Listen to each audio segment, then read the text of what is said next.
إن الحمد لله نحمده ونستعينه ونؤمن به ونتوكل عليه ونعوذ بالله من شرور أنفسنا ومن سيئات أعمالنا من يهده الله فلا مضل له ومن يضلل فلا هادي له وأشهد أن لا إله إلا الله وحده لا شريك له وأشهد أن محمدا عبده ورسوله أرسله بالهدى ودين الحق ليظهره على الدين كله ولو كره المشركون اللهم صل على محمد وعلى آل محمد كما صليت على إبراهيم وعلى آل إبراهيم وبارك على محمد وعلى آل محمد كما باركت على إبراهيم وعلى آل إبراهيم إنك حميد مجيد أما بعد فإن خير الحديث كتاب الله وخير الهدي هدي محمد صلى الله عليه وسلم وشر الأمور محدثاتها وكل محدثة بدعة وكل بدعة ضلالة وكل ضلالة في النار. أعوذ بالله من الشيطان الرجيم. بسم الله الرحمن الرحيم. يا أيها الذين آمنوا اتقوا الله حق تقاته ولا تموتن إلا أنتم مسلمون. بسم الله الرحمن الرحيم.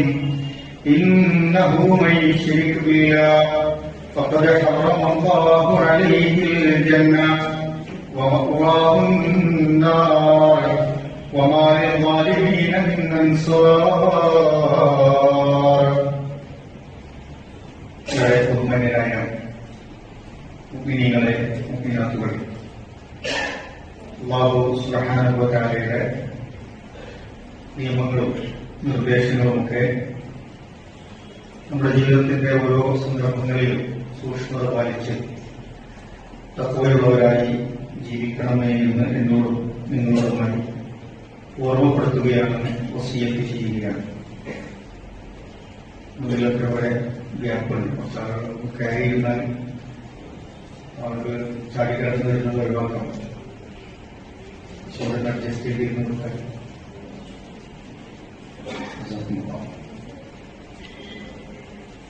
അറബി മാസങ്ങളിലെ പവിത്രമായ മാസങ്ങളിലൂടെയാണ് നമ്മൾ കടന്നു പോകുന്നത്. ദുൽഖഅദ മാസം 3-4 ദിവസങ്ങൾ കൊണ്ട് അവസാനിച്ച് വലിയ പുണ്യം ലഭിക്കുന്ന ദിനങ്ങൾ ഉൾക്കൊള്ളുന്ന ദുൽഹിജ്ജ മാസത്തിലേക്ക് നമ്മൾ പ്രവേശിക്കാനിരിക്കുകയാണ്. ദുൽഹിജ്ജ മാസവും അതിലെ ആദ്യത്തെ ദിനങ്ങളുമൊക്കെ മുഅ്മിനീങ്ങളെ സംബന്ധിച്ചിടത്തോളം ഏറെ പുണ്യകരമാക്കാൻ പറ്റുന്ന ദിനങ്ങളാണ്. സൂറത്തുൽ ഹജ്ജിൽ അതിന്റെ 28-ാമത്തെ ആയത്തിലൂടെ അല്ലാഹു തആല പറയുന്നുണ്ട്, ലിയശ്ഹദൂ മനാഫിഅ ലഹും വയദ്കുറു ഇസ്മല്ലാഹി ഫീ അയ്യാമിൻ മഅലൂമാത് അലാ മാ റസഖഹും മിൻ ബഹീമത്തിൽ അൻആം ഫകുലൂ മിൻഹാ വഅത്ഇമുൽ ബഅസൽ ഫഖീർ. ഹജ്ജുമായി ബന്ധപ്പെട്ട ഒരുപാട് കർമ്മങ്ങൾ വരുന്ന മാസമാണ് ദുൽഹിജ്ജ മാസം എന്ന് പറയും. ആ മാസത്തിലെ എണ്ണപ്പെട്ട ദിവസങ്ങൾ മനുഷ്യർക്ക് പ്രയോജനകരമായ ഒരുപാട് കാര്യങ്ങളാൽ അവർക്ക് ഉപയോഗപ്പെടുത്താൻ പറ്റിയതാണ് എന്ന് ഖുർആൻ ഓർമ്മിപ്പിക്കുകയാണ്.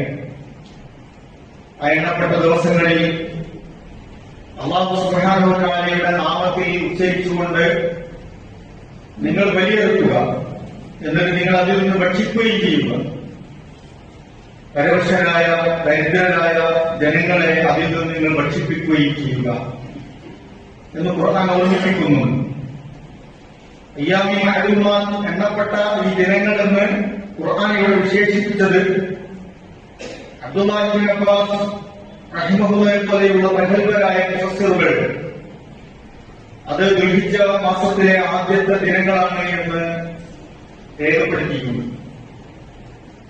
ഏറ്റവും ശ്രേഷ്ഠതയുള്ള ദിവസങ്ങൾ ഏതാണ് എന്ന് റസൂലുള്ളാഹി സ്വല്ലല്ലാഹു അലൈഹി വസല്ലമയോട് ഒരിക്കൽ ഒരു സഹാബി ചോദിച്ചപ്പോ റസൂൽ സ്വല്ലല്ലാഹു അലൈഹി വസല്ലമ പറഞ്ഞ മറുപടി അഫ്ളലു അയ്യാമി ദുനിയ അയ്യാമുൽ അശ്ർ എന്നാണ്. ദുനിയാവിലെ ദിവസങ്ങളുടെ കൂട്ടത്തിൽ ഏറ്റവും മികച്ച ശ്രേഷ്ഠമായ ദിവസങ്ങളിൽ പെട്ടതാണ് അയ്യാമുൽ അശ്ർ എന്ന് ദുൽഹിജ്ജ മാസത്തിലെ ആദ്യത്തെ 10 ദിവസങ്ങൾ എന്ന് ഓർമ്മപ്പെടുത്തിയിട്ടുണ്ട്. കർമ്മങ്ങളെ സംബന്ധിച്ചിടത്തോളം കൂടുതൽ കൂടുതൽ ശ്രേഷ്ഠതയും പുണ്യവും ലഭിക്കുന്ന ദിവസങ്ങൾ കൂടിയാണ് അയ്യാമുൽ അശ്ർ എന്ന് പറയുന്നത്. റസൂലുള്ളാഹി സ്വല്ലല്ലാഹു അലൈഹി വസല്ലം പഠിപ്പിക്കുന്നുണ്ട്, "ബാങ്ങിന അയ്യാമിൻ അൽ-അമലു സ്വാലിഹ് ഫീഹിന്ന അഹബ്ബു ഇലല്ലാഹി മിൻ ഹാദിഹി." അല്ലാഹുവിന് ഇഷ്ടപ്പെട്ട അമൽ സ്വാലിഹാത്തുകൾ ചെയ്യാൻ ഏറ്റവും ശ്രേഷ്ഠമാക്കപ്പെട്ട ദിവസങ്ങൾ ഏതാണ് എന്ന് ചോദിക്കുമ്പോ അവിടെയും റസൂലുള്ളാഹി സ്വല്ലല്ലാഹു അലൈഹി വസല്ലം അൽ-അയ്യാമുൽ അശ്റിനെ പ്രത്യേകം ഓർമ്മിപ്പിക്കുന്നത് നമുക്ക് കാണാൻ കഴിയും. മാത്രമല്ല ദുൽഹിജ്ജ മാസത്തിൽ ഇസ്ലാമിലെ പ്രധാനപ്പെട്ട ഇബാദത്തുകളൊക്കെ ചേർന്ന് വരുന്ന ഒരു മാസവും കൂടിയാണ്. നമസ്കാരം നടക്കുന്നു, പ്രധാനപ്പെട്ട നോമ്പുകൾ അതിലുണ്ട്, അതുപോലെ തന്നെ സക്കാത്തിന്റെ സമയമായ സക്കാത്ത് കൊടുക്കേണ്ടവരുണ്ട്, അതുപോലെ ഹജ്ജ് കൂടി ചേർന്ന് വരുന്ന ഒരു മാസം എന്ന നിലയ്ക്ക് ഇസ്ലാമിലെ പഞ്ചസ്തംഭങ്ങളിൽ ഏറ്റവും പ്രധാനപ്പെട്ടതൊക്കെ ചേർന്ന് വരുന്ന ഒരു സമയത്തു കൂടിയാണ് ദുൽഹിജ്ജ മാസം കടന്നു പോകുന്നത്. പരിശുദ്ധ ഖുർആൻ പറഞ്ഞു, ഫജ്ർ വലയാലിൻ അശ്ർ, അല്ലാഹു തആല സത്യം ചെയ്ത് പഠിപ്പിച്ച ദിവസങ്ങൾ പ്രഭാതം തന്നെയാണ് സത്യം. വലയാലിൻ അശ്ർ, അതിനെ തുടർന്ന് വരുന്ന 10 ദിനരാത്രങ്ങൾ സത്യപ്പെടുത്തിക്കൊണ്ട് അല്ലാഹു തആല പറയുന്നു. ഈ 10 ദിനരാത്രങ്ങളും ദുൽഹിജ്ജ മാസത്തിലെ ആദ്യത്തെ 10 ദിവസങ്ങളാണ് എന്ന് റസൂലുള്ളാഹി സ്വല്ലല്ലാഹു അലൈഹി വസല്ലം നമ്മളെ പഠിപ്പിക്കുന്നുണ്ട്. ദുൽഹിജ്ജ മാസം പിറവി കൊണ്ടാൽ ദുൽഹിജ്ജ 8-നാണ് യൗമു തർവിയ, ഹജ്ജിന്റെ കർമ്മങ്ങൾ തുടങ്ങുന്നത്. യൗമു അറഫ, ദുൽഹിജ്ജ 9-ന് യൗമു അറഫയാണ്. ദുൽഹിജ്ജ 10-ന് യൗമു നഹർ, ബലിയുടെ ദിവസമാണ്. അവർ ബലി നിർവഹിക്കുമ്പോ നമ്മളെ സംബന്ധിച്ചിടത്തോളം അന്ന് ദുൽഹിജ്ജ 10-ന് നമ്മൾ പെരുന്നാളിലാണുള്ളത്. ബലികർമ്മം 11, 12, 13 ദിവസങ്ങളിൽ കൂടി നമുക്ക് നിർവഹിക്കാവുന്നതാണ്. ഹജ്ജുമായി ബന്ധപ്പെട്ട അല്ലെങ്കിൽ ദുൽഹിജ്ജയുമായി ബന്ധപ്പെട്ട ഏറ്റവും അഫ്ളലായ ദിവസങ്ങളാണ് വരാനുള്ളത്.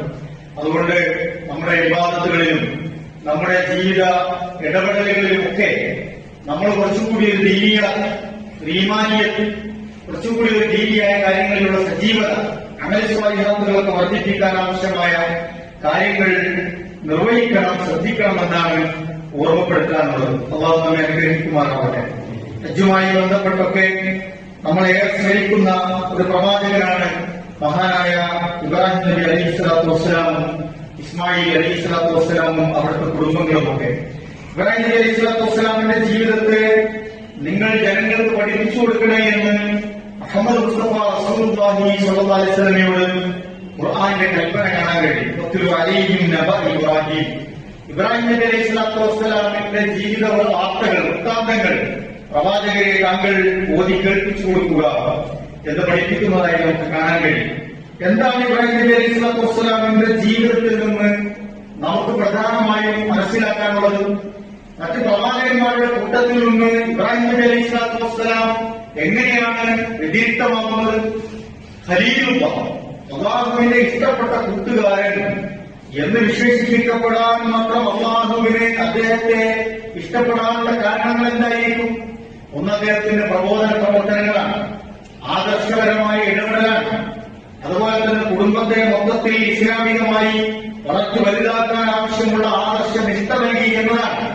കഠിനമായ പരീക്ഷണങ്ങളെയൊക്കെ അള്ളാഹുവിൽ തവക്കുൽ ചെയ്ത് ക്ഷമയോടുകൂടി ആദർശനിഷ്ഠമായി നേരിട്ട ഒരു പ്രവാചകന്റെ ജീവിതമാണ് യഥാർത്ഥത്തിൽ ഇബ്രാഹിം നബി അലൈഹിസ്സലാത്തു വസ്സലാമിന്റെ ജീവിതം എന്ന് പറയുന്നത്. ഇബ്രാഹിം നബി അലൈഹിസ്സലാത്തു വസ്സലാമിന്റെ ആ ജീവിതത്തെ നിങ്ങൾ പഠിക്കുക, പാഠമാക്കുക, അത് പകർത്തുക എന്ന് നമ്മുടെ നേതാവ് മുഹമ്മദ് മുസ്തഫ റസൂലുള്ളാഹി സ്വല്ലല്ലാഹു അലൈഹി വസല്ലം നമ്മളോട് ഉണർത്തുകയാണ്. ഇബ്രാഹിം നബി അലൈഹിസ്സലാത്തു വസ്സലാം ആ ജനങ്ങളോട് ചോദിക്കുന്നുണ്ട്, പിതാവിനോട് ചോദിക്കുന്നുണ്ട്. ഇസ്ഖാല ലി അബീഹി വ ഖൗമിഹി, ആ നാട്ടുകാരെ വിളിച്ചിരുത്തി ചോദിക്കുകയാണ്, സ്വന്തം പിതാവിനോട് ചോദിക്കുന്നുണ്ട്, നിങ്ങൾ ഏതിനെയാണ് നിങ്ങൾ ആരാധിക്കുന്നത്, എന്തിനെയാണ് നിങ്ങൾ ഇബാദത്ത് ചെയ്യുന്നത്, നിങ്ങൾ ആരാധന നിങ്ങൾ എന്തിനാണ് സമർപ്പിക്കുന്നത് എന്ന് പിതാവിനോട് ചോദിക്കുന്നു. പിതാവ് നമുക്കറിയാം, ബിംബങ്ങൾ ഉണ്ടാക്കി നിൽക്കുകയും അതിനെ പൂജിക്കുകയും അതിനെ ആരാധിക്കുകയും ചെയ്തിരുന്ന ആളായിരിക്കും. ആ സമൂഹത്തിൽ ഭൂരിഭാഗങ്ങളായിരിക്കും അങ്ങനെയുള്ള ആളുകളായിരിക്കും. ശില്പങ്ങളും പ്രതിഷ്ഠകളും ഒക്കെ ഉണ്ടാക്കി അതിനെ ആരാധിച്ചുകൊണ്ടിരുന്ന ജനങ്ങളായിരിക്കും. അവരോടാണ് ഇബ്രാഹിം നബി അലൈഹി സ്വലാത്തു വസ്സലാം ചോദിക്കുന്നത്, നിങ്ങൾ എന്തിനെയാണ് ആരാധിക്കുന്നത് എന്ന്. അവർ എന്തിനെയാണ് ആരാധിച്ചത് എന്ന് ഇബ്രാഹിം നബി അലൈഹി സ്വലാത്തു വസ്സലാമിനെ അറിയാത്ത കാര്യമല്ലോ, അദ്ദേഹം കണ്ടുകൊണ്ടിരിക്കട്ടെ. പക്ഷെ അവർ ആരാധിച്ചുകൊണ്ടിരിക്കുന്ന അവരുടെ വിവാദത്തിൽ പിഴവുകൾ സംഭവിച്ചിരിക്കുന്നു എന്ന് ആ സമൂഹത്തെ ബോധ്യപ്പെടുത്താനാണ് ഇബ്രാഹിം നബി അലൈഹി സ്വലാത്തു വസ്സലാം ഈ ചോദ്യം അവരോട് ചോദിക്കുന്നത്. അവരെന്താ മറുപടി പറഞ്ഞത്?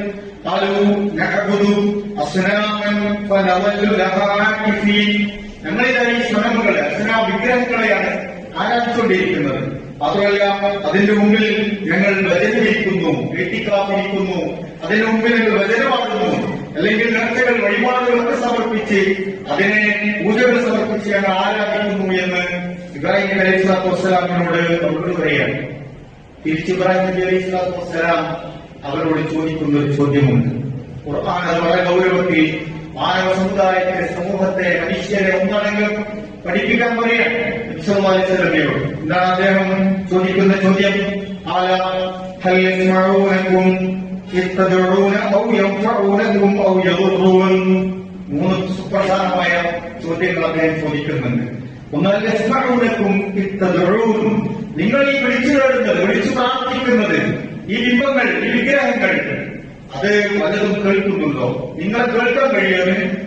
ഔ യൻഫഊനകും, നിങ്ങൾ അതിനോട് സങ്കടം പറയുന്നതും ആഗ്രഹങ്ങൾ പറയുന്നതും എങ്ങനെയാണ്? നിങ്ങൾക്ക് എന്തെങ്കിലും ഉപകാരം കിട്ടാനാണല്ലോ, ജീവിതത്തിൽ കുറെ നന്മകൾ ലഭിക്കാനാണല്ലോ, ധൈര്യമാണല്ലോ, പ്രതിസന്ധികൾ ഇല്ലാതാകാനാണല്ലോ. അങ്ങനെ എന്തെങ്കിലും അവർക്ക് ചെയ്യാൻ പറ്റുമെന്ന് നിങ്ങൾ കരുതുന്നുണ്ടോ? അവരതോടും നിങ്ങൾക്ക് എന്തെങ്കിലും ഉപദ്രവം വരുത്താൻ അതിന് സാധിക്കുമെന്ന് നിങ്ങൾ കരുതുന്നുണ്ടോ എന്ന് ചോദിക്കുക. എന്തെങ്കിലും ഉപകാരം ചെയ്യാൻ അതിന് കഴിയുമോ? എന്തെങ്കിലും ഉപദ്രവം ചെയ്യുമോ? നിങ്ങൾ പ്രാർത്ഥിക്കുന്നതും ചോദിക്കുന്നതും അവർ കേൾക്കുമോ എന്ന് ചോദിക്കുക. അപ്പൊ അവരെന്താണ് മറുപടി പറയുന്നത്? അവർ കേൾക്കൂലേ, അല്ലെ ഞങ്ങള് അതൊക്കെ പ്രതീക്ഷിക്കുന്നുണ്ട് എന്നൊന്നല്ല മറുപടി. അവരതൊക്കെ ആഗ്രഹിക്കുന്നുണ്ടെങ്കിലും അവരുടെ മറുപടി എന്താണ്?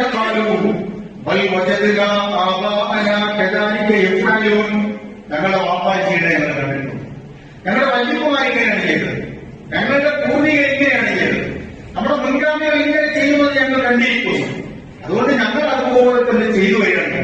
അവർ ചെയ്തത് ശരിയാണോ തെറ്റാണോ എന്നൊന്നും ഞങ്ങൾ ചോദിക്കണില്ല. അവരിങ്ങനെയൊക്കെ ചെയ്യണമെന്ന് ഞങ്ങൾ കണ്ടത്, ഞങ്ങളുടെ മകൾക്ക് ഇങ്ങനെയാണ് ഉണ്ടായിരുന്നത്, ഞങ്ങളുടെ വാപ്പാർ ഇങ്ങനെയാണ് ചെയ്തത്, ഞങ്ങളുടെ വല്യപ്പാർ ഇങ്ങനെയാണ് ചെയ്തത്, കാരണവന്മാരായി ഇതാണ് തുടർന്നു വരുന്നത്, അതുകൊണ്ട് ആ രീതി ഞങ്ങൾ തുടരുന്നു എന്നാണ് മറുപടി പറയുന്നത്. നമുക്ക് പരിചയപ്പെടുത്താണ്.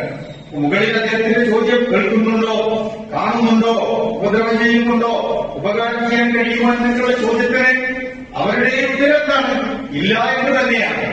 ഇല്ല എന്ന് തന്നെയാണ് നമ്മുടെയും അതിന്റെ ഉത്തരം.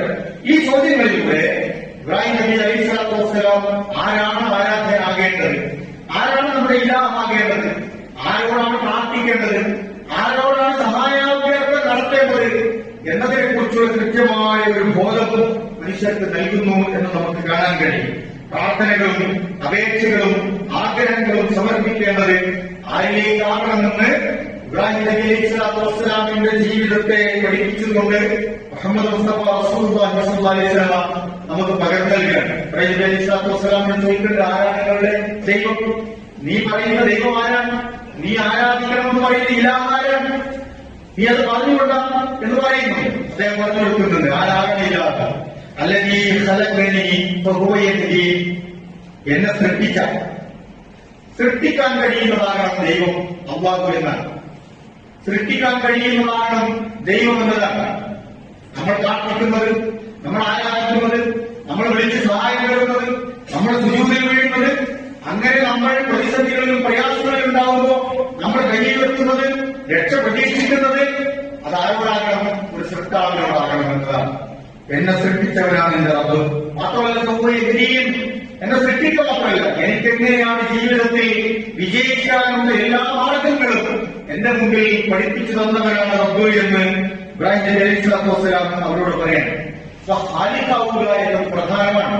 നമ്മുടെ നാട്ടിൽ നോക്കും ആളുകൾ എന്തിനേക്കാണ് ആരാധിക്കുന്നത്? ബിംബങ്ങൾ ആരാധിക്കുന്നവരുണ്ട്, മരങ്ങൾ ആരാധിക്കുന്നവരുണ്ട്, അതിനു മുമ്പിൽ പൂജകൾ നടത്തുന്നവരുണ്ട്.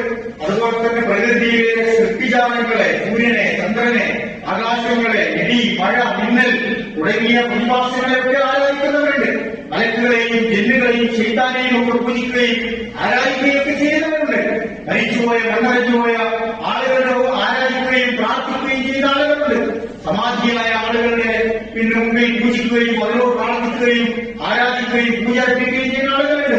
മുസ്ലിം സമുദായത്തിൽ തന്നെ പല തങ്ങന്മാരെയും ബീവിമാരെയും ജാറങ്ങളെയും ഒപ്പറകളെയും ഒക്കെ ചെന്ന് അവിടെ ചെന്നിട്ട് പ്രാർത്ഥിക്കുകയും സുജൂദിൽ വീഴുകയും ആരാധനകൾ അർപ്പിക്കുകയും ചെയ്യുന്നവരുണ്ട്. ഇസ്ലാം കൃത്യമായി പഠിപ്പിച്ചു, നിങ്ങൾക്ക് പൂജകളും നേർച്ചകളും വഴിപാടുകളും പ്രാർത്ഥനകളും സങ്കടങ്ങളും ആഗ്രഹങ്ങളും ഒക്കെ സമർപ്പിക്കാനുള്ള സ്ഥലം ഇലാഹിനോടായിരിക്കണം. ആരാണ് ഇലാഹ്? അത് ഖാലിഖാണെന്നുള്ളതാണ്. നമ്മൾ ഈ പറഞ്ഞ കാര്യങ്ങൾ സമർപ്പിക്കുന്നത് ഒരു സൃഷ്ടാവിനോടാണോ, സൃഷ്ടിക്കാൻ കഴിവുള്ളവരോടാണോ എന്ന് നമ്മൾ ആലോചിച്ചാൽ നമുക്ക് എളുപ്പത്തിൽ ആരോട് പ്രാർത്ഥിക്കണം, ആരാധിക്കണം എന്നുള്ളതിന് ഉത്തരം കിട്ടും. നാം പ്രാർത്ഥിക്കുന്നത് ആരോടാണ്? നാം സഹായം തേടുന്നത് ആരോടാണ്? നാം സങ്കടം സമർപ്പിക്കുന്നത് ആരോടാണ്? നമ്മുടെ വേദനകളില്ലാതാക്കാൻ പ്രാർത്ഥിക്കുന്നത് ആരോടാണ്? നമ്മുടെ ആവലാദികൾ ബോധിപ്പിക്കുന്നത് ആരാണ്? പ്രതിസന്ധികളിലും പ്രയാസങ്ങളിലും പരീക്ഷണങ്ങളിലും ആപത്തുകളിലും ആവലാകണേ എന്ന് നമ്മൾ ആഗ്രഹിക്കുകയും പ്രാർത്ഥിക്കുന്നതും ആരോടാണ്? ആരോടാകണം? ഒരു സൃഷ്ടാവിനോടാകണം എന്നതാണ്. നമ്മൾ ഈ പറയുന്ന മറ്റ് സൃഷ്ടിപ്പുകളൊക്കെ അല്ലാഹുവിന്റെ സൃഷ്ടിപ്പുകളാണ് എന്ന് മനസ്സിലാക്കാൻ കഴിയും. കല്ലും മരങ്ങളും പ്രകൃതിയിലെ പ്രതിഭാസങ്ങളും മനുഷ്യരും മരിച്ചവരും ജീവിച്ചവരും ഒക്കെ അല്ലാഹുവിന്റെ സൃഷ്ടികളാണ് എന്ന് മനസ്സിലാക്കാൻ ഏതൊരാൾക്കും കുറഞ്ഞ കോമൺ സെൻസ് മതിയാവും. പക്ഷെ എന്നിട്ടും ആളുകൾ വഴിതെറ്റി പോകുന്നു. അതുകൊണ്ടാണ് ഖുർആൻ തൗഹീദിന് വളരെ പ്രാധാന്യം കൊടുത്തത്. ലാ ഇലാഹ ഇല്ലല്ലാഹ് എന്ന വിഷയത്തെ ഊന്നിപ്പറഞ്ഞത്, അത് ഗൗരവത്തിൽ പ്രവാചകരെ ആളുകളെ പഠിപ്പിക്കണമെന്ന് പറഞ്ഞത്, എല്ലാ കർമ്മങ്ങളും സ്വീകരിക്കപ്പെടാൻ ഈ കലിമത്ത് തൗഹീദ് ശരിയാകണേ എന്ന് പഠിപ്പിച്ചത്.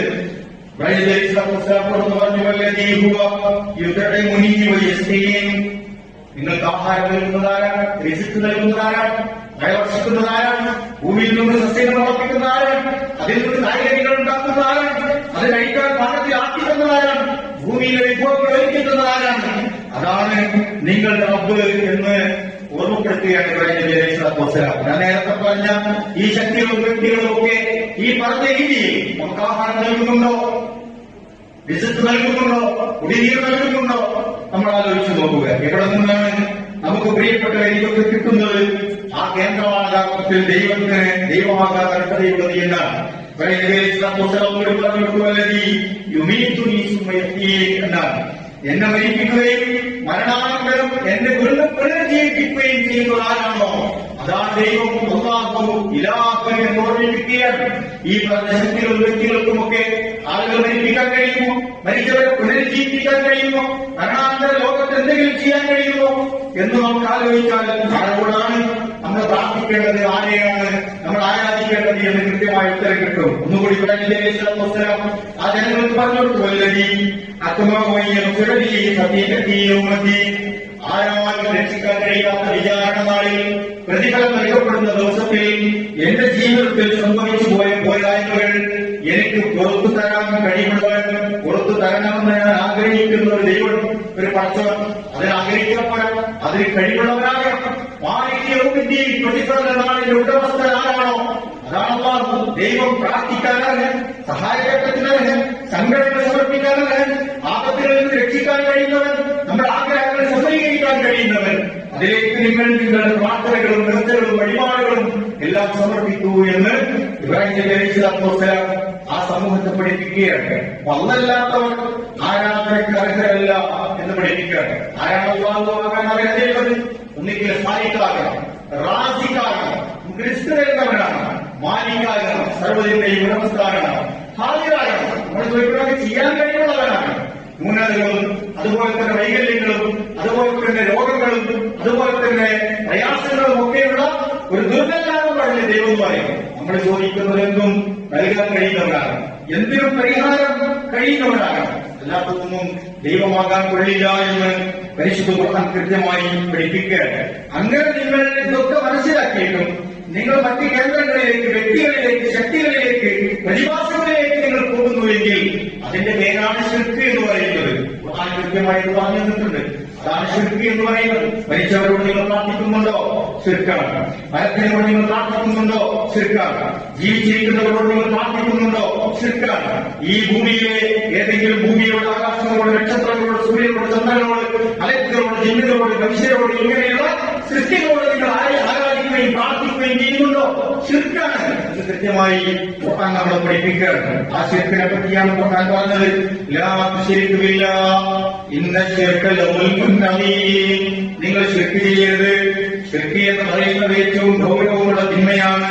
വമൻ യുശ്രിക് ബില്ലാഹ് ഫഖദ് ഇഫ്തറാ ഇസ്മൻ അദീമാ. ആരെങ്കിലും ന്യായം പറഞ്ഞ് അതൊന്നും ശിർക്കല്ല, അതൊക്കെ നമ്മൾ അല്ലാഹുവിലേക്ക് അടുക്കാനുള്ള ചില വഴികളാണ്, അങ്ങനെയൊക്കെ ചോദിച്ചാൽ കുഴപ്പമില്ല, അതൊന്നും തെറ്റല്ല എന്നൊക്കെ പഠിപ്പിക്കും. പലരും അതൊക്കെ പറയുന്നത് വലിയ കളവാണ് പ്രചരിപ്പിക്കുന്നത് എന്ന് ഖുർആൻ പറഞ്ഞു. ആരെങ്കിലും ശിർക്ക് ചെയ്യുന്നുണ്ടെങ്കിൽ അയാൾ അങ്ങേയറ്റത്തെ വഴികളിലാണ്, വഴി പിഴച്ചുപോയവരാണ്. അതുപോലെ സൗകര്യാതെ ഒരാൾ ശിർക്കിൽ നിന്ന് രക്ഷപ്പെടാതെ മരണപ്പെട്ടാൽ എന്താണ് സ്ഥിതി? എന്താണ് ഹുക്മ്? ആരെങ്കിലും ശിർക്ക് ചെയ്ത് മരണപ്പെട്ടു പോയാൽ فقد حرم الله عليه الجنة ومأواه النار وما للظالمين من أنصار. കൃത്യമായി പറഞ്ഞു. അല്ലാഹു അവന്റെ മേൽ സ്വർഗം നിഷിദ്ധമാക്കിയിരിക്കുന്നു. നരകമാണ് സങ്കേതം. അല്ലാഹു സുബ്ഹാനഹു വ തആല ഇത്തരം ദുൽമ ചെയ്ത ഒരാളെയും സഹായിക്കുക തന്നെയില്ല എന്ന് പറഞ്ഞു. കൃത്യമായി പറഞ്ഞു. നമ്മളൊരു വിശ്വാസികളാകാൻ പാടില്ല. പലപ്പോഴും പല ശേഷന്മാരെയും, പെങ്ങന്മാരെയും, ബീവിമാരെയും ഒക്കെ നമ്മൾ ഉപയോഗിക്കുന്ന അവസ്ഥയിലാണ്, ചെറിയൊരു ഇടതേട്ടാണ്. നമ്മൾ നേരിട്ട് അന്നാളെ പ്രാർത്ഥിക്കുന്നത്. പക്ഷെ അവിടെ പോയി ചില സഹായം തേടുകയാണ് എന്നൊക്കെ പറയും. സഹായം നേടിയിട്ട് എന്തുവാണ്? ഇവർ അല്ലാന്നോട് പറഞ്ഞു അള്ള ഒലിപ്പ് കൊടുത്ത് ഒരിടത്തും നമുക്ക് കിട്ടണം. അതിന്റെ ആവശ്യമില്ലാതാണ് കൂടാൻ പറയുന്നത്. നിങ്ങൾ ഇടപാടൊക്കെ നേരിട്ട് അള്ളാന്റെ ഇടയിൽ ഒരു അടയാളിന് ആവശ്യമില്ല, ആരെയും ആവശ്യമില്ല, ഒരു പണത്തിന്റെയും ഒന്നും ആവശ്യമില്ല. നേരിട്ടാണ് അള്ളാഹു അള്ളാഹുവിന്റെ അടിമയും തമ്മിലുള്ള ബന്ധം എന്ന് പറഞ്ഞാൽ അങ്ങനെയാണ്. ഖുർആൻ പറഞ്ഞ അശ്റക്കത യഹ്ബത്തുന്ന അമലു വല തകൂനന്ന മിനൽ ഖാസിരീൻ. നിങ്ങൾ ശിർക്ക് ചെയ്തു പോയാൽ നിങ്ങളുടെ എല്ലാ ഇബാദത്തുകളും ബാക്കിയാവും, നിങ്ങളുടെ സകല അമൽ സാലിഹാത്തുകളും ബാക്കിയാവും. നമ്മൾക്ക് നിസ്കാരങ്ങളും, നോമ്പുണ്ടാവും, ഹജ്ജുണ്ടാവും, ഉംറയുണ്ടാവും, ദിക്റുണ്ടാവും, പല മജ്‌ലിസുകളും പല കാര്യങ്ങളും ഉണ്ടാവും, ഒരുപാട് സദഖകളുണ്ടാവും, ഒരുപാട് ദാനങ്ങളുണ്ടാവും, ഒരുപാട് ആളുകൾ സഹായിച്ചിട്ടുണ്ടാവും. പക്ഷേ നമ്മുടെ ജീവിതത്തിൽ ശിർക്ക് ചെയ്തിട്ടാണ് ചെയ്യുന്നതെങ്കിൽ ലേഖനത്തിന്റെ അമലും പുരാമതയായ സകല അമലും പൊളിഞ്ഞു പോകുന്നതാണ്. അതൊന്നും പാരത്രിക ലോകത്ത് സ്വർഗപ്രവേശനത്തിന് സ്വീകരിക്കില്ല എന്നുള്ളതാണ്. അതേസമയം അയാളുടെ വിശ്വാസം ശരിയായി, തൗഹീദ് ശരിയായി, ശിർക്കിൽ നിന്ന് മുക്തമായി, വിജയത്തിൽ നിന്നും ഖുറാഫാത്തുകളിൽ നിന്ന് രക്ഷപ്പെട്ടു, അയാൾ മനുഷ്യനോട് പുഞ്ചിരിച്ചാൽ പോലും അത് സ്വതന്ത്രയായി രേഖപ്പെടുത്തും. വഴിയിലൂടെ കടന്നു പോകുമ്പോ ഒരു ഉപദ്രവമായിട്ട് നീക്കിയാൽ അയാളുടെ പുണ്യമായി രേഖപ്പെടുത്തും. അത്രമാത്രം പുണ്യപ്രവർത്തനങ്ങളായി അയാളുടെ ജീവിതം മാറുന്നതാണ്. നമ്മൾ വളരെ വീട്ടിൽ മനസ്സിലാക്കേണ്ട കാര്യമാണ്. അതുകൊണ്ട് നമ്മുടെ നാട്ടിൽ ദൈവം എന്ന് പറയുന്നവർ ഖാലിഖാണോ, അവരെന്തെങ്കിലും സൃഷ്ടിച്ചിട്ടുണ്ടോ? നമുക്ക് ആലോചിക്കാവുന്നതാണ്. അവർ റാസിഖാണോ, അവരാണോ ഈ ഭൂമിയിലെ സർവ്വജീവജാലങ്ങൾക്കും എഴുത്ത് നൽകുന്നത്, വെള്ളം നൽകുന്നത്, കുടിനീര് നൽകുന്നത്, മഴ നൽകുന്നത് ആണോ? നമുക്ക് ആലോചിക്കാവുന്നതാണ്. ദൈവത്തിലേക്ക് അടുപ്പിക്കുന്നവരുണ്ട്, നമുക്ക് ആലോചിക്കാവുന്നവരാണോ? അവർ ഖാലിഖാണോ, റാസിഖാണോ, മാലിക്കാണോ, ഖാദിറാണോ എന്ന് നമ്മൾ ആലോചിച്ചാൽ മതി.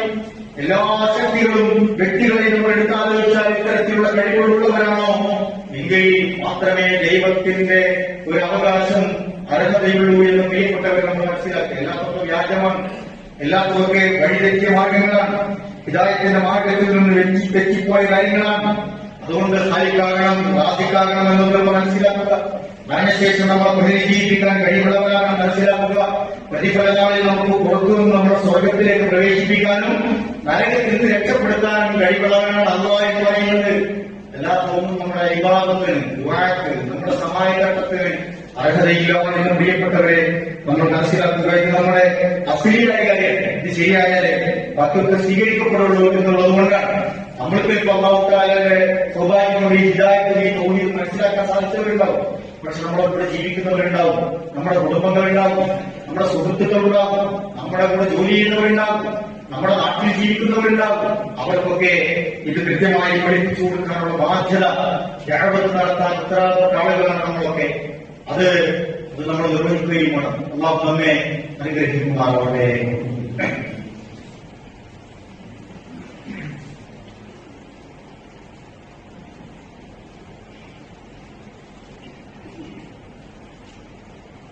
അൽഹംദുലില്ലാഹ് സ്വല്ലല്ലാഹു വസ്സലാമു അലാ റസൂലില്ലാഹ് വഅലാ ആലിഹി വസഹ്ബിഹി അജ്മഈൻ. അമ്മാ ബഅദ്.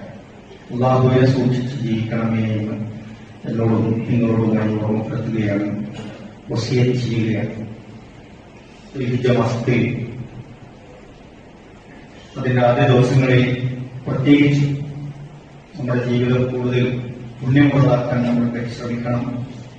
ദുൽഹിജ്ജ മാസം കടന്നു വരുമ്പോൾ ഇബ്രാഹിം നബി അലൈഹി സ്വലാത്തു വസ്സലാമിനെ, അദ്ദേഹം നിർവഹിച്ച ദൗത്യത്തെ, അദ്ദേഹം ജീവിച്ച മാർഗത്തെ, അദ്ദേഹം മനസ്സിലാക്കിയ ദൈവത്തെ, അല്ലാഹുവിനെയൊക്കെ ശരിക്കും നമ്മൾ മനസ്സിലാക്കി നമ്മുടെ ജീവിതവും അതുപോലെ ചിട്ടപ്പെടുത്തിയാൽ അല്ലാഹുവിന്റെ ഖലീലായി മാറാനുള്ള ഒരു സൗഭാഗ്യം നമുക്ക് കിട്ടുമെന്നതാണ്. അല്ലാഹുവിന്റെ ഇഷ്ടം സമ്പാദിക്കുക, അല്ലാഹുവിന്റെ തൃപ്തി കിട്ടുക എന്നത് നമ്മുടെ ജീവിതത്തിന്റെ വലിയ ലക്ഷ്യമാണ്. അത് പൂർത്തീകരിക്കാൻ അല്ലാഹു നമ്മെ സഹായിക്കുമാറാവട്ടെ. സഹോദരങ്ങളെ, വെക്കേഷൻ അവസാനിക്കാൻ നമ്മുടെ കുട്ടികളൊക്കെ റിസൾട്ടൊക്കെ വന്ന് 10ാം ക്ലാസിന്റെയും പ്ലസ് ടുവിന്റെയും മദ്രസയിലെയൊക്കെ റിസൾട്ടൊക്കെ വന്ന് വലിയ സന്തോഷത്തിലാണ്. നല്ല വിജയം നമ്മുടെ കുട്ടികൾക്ക് കിട്ടിയിട്ടുണ്ടാവും. അൽഹംദുലില്ലാഹ്. അല്ലാഹു അവർക്കൊക്കെ കൂടുതൽ വിജയവും ഖൈറും ബർക്കത്തും നൽകി അനുഗ്രഹിക്കുമാറാവട്ടെ. നമ്മുടെ മദ്രസയിലെ നമ്മുടെ വിദ്യാർത്ഥികൾ, പൊതുപരീക്ഷ എഴുതിയ വിദ്യാർത്ഥികളൊക്കെ A+ വിജയം നേടി എന്നത് ഏറ്റവും വലിയ സന്തോഷമുള്ള കാര്യമാണ്. നമ്മുടെ മക്കൾക്ക് അല്ലാഹു സുബ്ഹാനഹു വ തആല ആ നിലയ്ക്കുള്ള ഈമാനും ഇഖ്ലാസും ഒക്കെ നിലനിർത്തി കൊടുക്കുമാറാവട്ടെ. അതിന്റെ പിന്നിൽ പ്രവർത്തിച്ച എല്ലാവർക്കും അല്ലാഹു അർഹമായ പ്രതിഫലം നൽകി അനുഗ്രഹിക്കുമാറാവട്ടെ.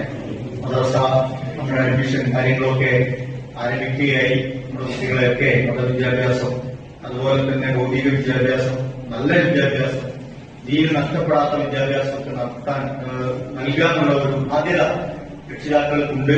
അതവർ ഭംഗിയായി നിർവഹിക്കുക. ദുനിയാവ് മാത്രം പ്രതീക്ഷിച്ചുള്ള വിദ്യാഭ്യാസ നാട്ടിലുണ്ട്. ദുനിയാവും മതപരമായ കാര്യങ്ങൾ ചേർത്തുകൊണ്ട് പോകാൻ പറ്റുന്ന വിദ്യാഭ്യാസങ്ങളുണ്ട്. ദുനിയാവിന്റെ വിദ്യാഭ്യാസങ്ങളാണെങ്കിലും അത് ചിട്ടയിലൂടെ അവർക്കുള്ള അങ്ങനെയുള്ള അവസരങ്ങളൊക്കെ മറ്റുള്ള മാർഗങ്ങളൊക്കെ കണ്ടെത്തി അതിലേക്കൊക്കെ പരിപോഷിപ്പിച്ചു പോകാൻ പറ്റുന്ന സാഹചര്യങ്ങളൊക്കെ ഉണ്ട്. നമ്മൾ നമ്മുടെ മക്കളുടെ കാര്യങ്ങൾ പ്രത്യേകം ശ്രദ്ധിക്കണം എന്ന് ഓർമ്മിപ്പിക്കുകയാണ്. ദീനിയായ കാര്യങ്ങളിലേക്ക് നമ്മുടെ മക്കളെ വിടാൻ പറ്റിയ അറബി കോളേജുകൾ, അതുപോലെ തന്നെ ശരിയായ കോളേജുകളൊക്കെ നമ്മുടെ നാട്ടിലുണ്ട്. അത്തരത്തിൽ നല്ല കഴിവുള്ള നല്ല മികച്ച വിദ്യാർത്ഥികളൊക്കെ ആ നിലയ്ക്ക് കൂടി വിടാനൊക്കെയുള്ള ശ്രമം നമ്മൾ നടത്തിയാൽ നമ്മുടെ നാട്ടിലും നമ്മുടെ ചുവട്ടങ്ങളിലൊക്കെ ഈ ദീനി കാര്യങ്ങളൊക്കെ മതപരമായ ഉത്തരവാദിത്വം നിർവഹിക്കാൻ ആളുകളുണ്ടാവുള്ളൂ. അതുകൊണ്ട് ആ കാര്യങ്ങൾ നമ്മൾ ശ്രദ്ധിക്കേണ്ടതുണ്ട്. പള്ളിയിൽ ബാങ്ക് കൊടുക്കാനും ഇമാമത്തിനും കുത്തുബ പറയാനും അതുപോലെ ദഅവത്ത് നടത്താനും നമുക്ക് ദീനി ഉപദേശം നൽകാനൊക്കെ നമ്മുടെയൊക്കെ കുടുംബങ്ങളിൽ ഒരാളുണ്ടാവുക എന്നത് വളരെ പ്രധാനമാണ്. ആ നിലക്കുള്ള ഒരു തീരുമാനം രക്ഷിതാക്കളുടെ ഭാഗത്തുനിന്ന് ഉണ്ടാകണം, അതിനുള്ള അന്വേഷണം ഉണ്ടാകണം എന്ന് പ്രത്യേകം ഓർമ്മിപ്പിക്കുകയാണ്. എന്റെ പ്രിയപ്പെട്ട മക്കൾ, കുട്ടികൾ ഇവിടെയുണ്ട്. കുഞ്ഞു മക്കളൊക്കെ ഇവിടെ ഇങ്ങനെ കൂട്ടം കൂടിയിരുന്ന് എപ്പോഴും സംസാരിക്കുന്നതൊക്കെ കാണാം. കുട്ടികൾ വളർന്നു വരികയാണ്. അവധിക്കാലം കഴിയാതെ നമ്മുടെ മക്കൾ ഈ അവധിക്കാലത്തെ എങ്ങനെ ഉപയോഗിച്ചു എന്നുള്ളതാണ് കുട്ടികൾ കേൾക്കേണ്ടതാണ്. നമ്മളോടാണ് പറയുന്നത്, നിങ്ങൾ ഈ അവധിക്കാലത്ത് കുറെ കളിച്ചു, കുറെ ചിരിച്ചു, കുറെ ഇരുന്നുപോയി, കുറെ കാര്യങ്ങളൊക്കെ ചെയ്തിട്ടുണ്ടാവും. പക്ഷെ നിങ്ങൾ മതപരമായി നിങ്ങളൊരു മോഡൽ സ്കൂളിലോ മതപരമായ ക്ലാസ്സുകൾക്കോ പോയോ? അത്തരം അറിവുകൾ കിട്ടിയോ? അത്തരം കാര്യങ്ങൾ നമ്മൾ അന്വേഷിക്കണം. അതുപോലെ തന്നെ നമ്മുടെ പള്ളി ജമാഅത്ത് നിസ്കാരത്തിന് നമുക്ക് വരായിരുന്നു. എത്ര ദിവസം നിങ്ങൾ പള്ളിയിലേക്ക് വരാൻ ശ്രമിച്ചു? ഒരുപാട് കുട്ടികൾ വരുന്നുണ്ട്. ഒന്നുമില്ല, ഒരാൾക്കാരെ കാണാനുമില്ല. അപ്പൊ പള്ളിയിൽ ജമാഅത്തിനൊക്കെ വരാൻ പറ്റിയ നല്ല സമയമായിരുന്നു. സ്കൂളില്ല, മറ്റു കരിക്കളൊന്നുമില്ല. ഇനി കുറച്ച് ദിവസങ്ങളുണ്ട്, നമുക്കതൊക്കെ പ്രാക്ടീസ് ചെയ്യാൻ പറ്റുന്ന ദിവസങ്ങളാണ്. അതുപോലെ ഈ വെക്കേഷനിൽ ഒരു സുഹൃത്ത് ഖുർആൻ നമ്മൾ എന്തെങ്കിലും പഠിച്ചോ നമ്മൾ ആലോചിച്ച് നോക്കുക. അത്തരത്തിലൊക്കെ നമ്മുടെ സമയം കണ്ടെത്തണ്ടേ?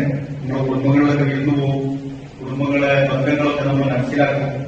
അത്തരം കാര്യങ്ങളൊക്കെ നമുക്ക് ശ്രദ്ധിക്കാൻ പറ്റിയ സമയമായി. നമ്മളെ സംബന്ധിച്ചിടത്തോളം നമ്മുടെ നാട്ടിൽ നിന്ന് തന്നെ ഇത്തരത്തിൽ പള്ളിയിലും മദ്രസയിലും നമ്മുടെ ഇത്തരം കാര്യങ്ങൾക്കൊക്കെ നേതൃത്വം നൽകാൻ പറ്റുന്ന ആളുകളൊക്കെ ഉണ്ടായി വരേണ്ടതുണ്ട്. നമ്മുടെ കുട്ടികൾക്കും നമ്മുടെ മുതിർന്നവർക്കൊക്കെ വാങ്ങുകൊടുക്കാനും ഇമാമത്തൊക്കെ നിൽക്കാനും ഒക്കെ പറ്റുന്ന കാര്യങ്ങൾ നമ്മൾ പരിശീലിക്കുകയും അതിനുള്ള അവസരങ്ങളൊക്കെ നമ്മൾ ഉപയോഗപ്പെടുത്തുകയും ചെയ്യേണ്ടത്.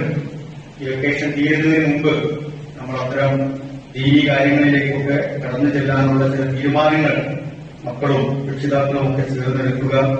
അപ്പൊ നമ്മുടെ മകളിലൊക്കെ വലിയ മാറ്റങ്ങളുണ്ടാവും, കുടുംബങ്ങളിൽ മാറ്റങ്ങളുണ്ടാവും, പരലോകത്തത് നമുക്ക് വലിയ കഴിവുണ്ടാക്കും എന്നതാണ്. അടുത്ത വെള്ളിയാഴ്ച മുതൽ നമ്മൾ കുട്ടികളെ ഇരിക്കുകയാണെങ്കിൽ ഇരിക്കുന്ന രക്ഷിതാക്കളെ ഇടയിലിടയിൽ ഇങ്ങനെ ഇരുത്തിയായിരിക്കും നല്ലത്. ഒരു ഭാഗത്ത് കൂട്ടത്തിൽ ഇരുത്തിയാൽ സംസാരിച്ചു സ്വാഭാവികമാണ്, അവരിങ്ങനെ പഠിച്ച് മനസ്സിലാക്കി വരുന്നല്ലോ.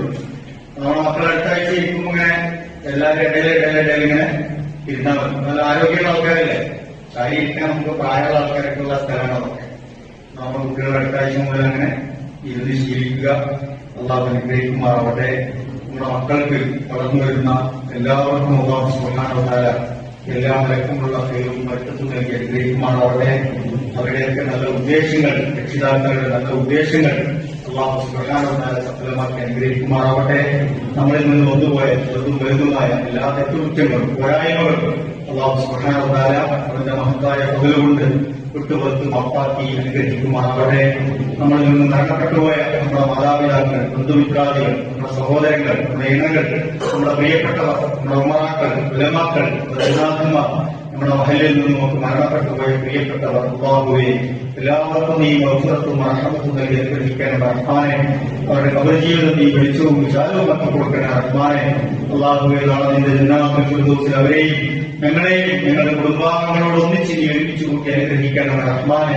മാരകമായ രോഗങ്ങളിൽ നിന്ന്, മാറാരോഗങ്ങളിൽ നിന്ന്, പകർച്ചവ്യാധികളിൽ നിന്ന്, കഠിനമായ പരീക്ഷണങ്ങളിൽ നിന്ന്, കണിശമായ വിചാരണകളിൽ നിന്ന്, കത്തിജ്വലിക്കുന്ന നരകാഗ്നിയിൽ നിന്ന് റഹ്മാനും റഹീമുമായ നാഥ ഞങ്ങളെയും ഞങ്ങളുടെ പ്രിയപ്പെട്ടവരെയും അത് രക്ഷിക്കണം റഹ്മാനെ.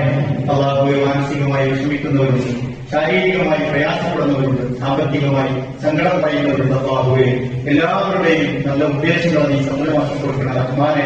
പ്രയാസങ്ങൾ നീ ദൂരീകരിച്ചു കൊടുക്കണം റഹ്മാനെ. ഞങ്ങളുടെ മാതാപിതാക്കൾക്ക് നീ പുറത്തു കൊടുക്കണം റഹ്മാനെ. അവർക്ക് നീ ആയുസ്സും ആരോഗ്യവും നൽകി അനുഗ്രഹിക്കണം റഹ്മാനെ. എല്ലാവിധ ചിന്തകളിൽ നിന്നും പ്രസാദങ്ങളിൽ നിന്നും ഞങ്ങളെയും ഞങ്ങളുടെ കുടുംബങ്ങളെയും ഞങ്ങളുടെ ഉമ്മത്തിനെയും ഞങ്ങളുടെ ദീനിനെയും ഈ നാടിനെയും ഈ രാജ്യത്തെയും ഒക്കെ നീ കാത്തു രക്ഷിക്കണം റഹ്മാനെ. അല്ലാഹുവേ, ഞങ്ങളുടെ പഠനത്തിലും ഞങ്ങളുടെ പരീക്ഷകളിലും ഞങ്ങളുടെ ജോലികളിലും ഞങ്ങളുടെ കച്ചവടത്തിലും ഞങ്ങളുടെ കുടുംബജീവിതത്തിലും ഞങ്ങളുടെ യാത്രകളിലും ഒക്കെ നീ ഖൈറും ബർക്കത്തും നൽകി അനുഗ്രഹിക്കണം റഹ്മാനെ. ധാരാളം ആളുകൾ പ്രത്യേകം ദുആ ചെയ്യാൻ വേണ്ടി വസിയത്ത് ചെയ്തവരുണ്ട്. ആരോഗ്യ പ്രശ്നങ്ങൾ കാരണം, രോഗാവസ്ഥ കാരണം, ചികിത്സയിലുള്ളവർ, വീട്ടിൽ പ്രയാസപ്പെടുന്നവർ, ആരോഗ്യപരമായ വാർദ്ധക്യ സഹജമായ പ്രയാസങ്ങൾ കാരണം, അതുപോലെ തന്നെ കുടുംബങ്ങളിലുള്ള വിഷയങ്ങൾ കാരണം പ്രത്യേകം ദുആക്ക് വേണ്ടി വസിയത്ത് ചെയ്തവരുണ്ട്. അല്ലാഹുവേ, എല്ലാവരുടെയും പ്രയാസങ്ങൾ നീ ദൂരീകരിച്ചു കൊടുക്കണം റഹ്മാനെ. നിങ്ങളുടെയൊക്കെ സന്ദേശങ്ങൾ നീ സഫലമാക്കണം റഹ്മാനെ. പരിശുദ്ധ ഉംറക്കും ഹജ്ജിനും വേണ്ടി പുറപ്പെട്ടവരുണ്ട്, പുറപ്പെടാനിരിക്കുന്നവരുണ്ട്. അല്ലാഹുവേ, മഖബൂലും മബ്റൂറുമായ ഉംറയും ഹജ്ജും നിർവഹിച്ച് സ്വദേശത്തേക്ക് മടങ്ങാനുള്ള എല്ലാ വിധത്തിലുള്ള ആഫിയത്തും തൗഫീഖും നൽകി നീ അനുഗ്രഹിക്കണം റഹ്മാനെ. അല്ലാഹുവേ, പരിശുദ്ധ കഅബാലയത്തിൽ ചെന്ന് ഉംറയും ഹജ്ജും ഒക്കെ നിർവഹിക്കാൻ ഭാഗ്യം ലഭിക്കുന്ന മുത്തഖീങ്ങളുടെ കൂട്ടത്തിൽ ഞങ്ങളെയൊക്കെ നീ ഉൾപ്പെടുത്തി അനുഗ്രഹിക്കണം റഹ്മാനെ. ഫലസ്തീനിന്റെ തെരുവുകളിൽ വീണ്ടും പ്രയാസങ്ങൾ സൃഷ്ടിച്ചുകൊണ്ടിരിക്കുന്ന ഇസ്രായേലിന്റെ ദുരന്തങ്ങൾ നീ പൊളിച്ചു കളയണം റഹ്മാനെ. ഇസ്ലാമിന്റെ ശത്രുക്കളുടെ ദുരന്തങ്ങൾ നീ പരാജയപ്പെടുത്തണം റഹ്മാനെ. ഇസ്ലാമിന് നീ വിജയം പ്രദാനം ചെയ്യണം റഹ്മാനെ. ഫലസ്തീനിലെ പോരാളികൾക്ക് നീ സ്ഥൈര്യവും ധൈര്യവും നൽകണം റഹ്മാനെ. ശുഹദാക്കൾക്ക് നീ സ്വർഗം നൽകി അനുഗ്രഹിക്കണം റഹ്മാനെ. അല്ലാഹുവേ, അത്യന്തികമായ വിജയം നൽകി നീ ഞങ്ങളെയൊക്കെ അനുഗ്രഹിക്കണം റഹ്മാനെ. المؤمنين والمؤمنات والمسلمين والمسلمات والأحياء منهم والأموات إنك مجيب الدعوات يا قاضي الحاجات.